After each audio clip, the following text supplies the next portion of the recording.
Are Russian military capabilities overstated? I mean, have they bitten off more than they can chew? So the Russian military, yeah, that's a great question. The Russian military has obviously proven itself to be very effective in a variety of contexts, right?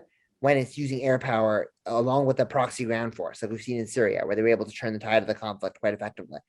We've seen them also be very effective in these kind of stabilization missions, like you've seen in Kazakhstan. But in terms of long-term forward offensive operations, the record is more murky. Whether it's being done by private military contractors in Libya and Central African Republic, we've seen them fizzle out, and larger scale interventions. They did manage to gain considerable amounts of territory in Georgia, but also they slowed down in and around Kishkin Valley, and the slow pace of Russian movements in Georgia is necessitated a military reform. In Ukraine, there was a similar thing that happened in 2014, 2015. They ultimately were able to start very well, but then kind of slow down as it became more of an attritional fight.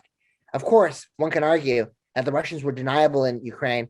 They were only there for a short time in Georgia, and they were reliant on private contractors in Libya and CAR. If Russia really wanted to put all its capabilities to the test, put 60% of its army into Ukraine, like it's mobilized, all the forces that's mobilized in, and use cyber and use other tactics, it might be able to blow Ukraine out of the water.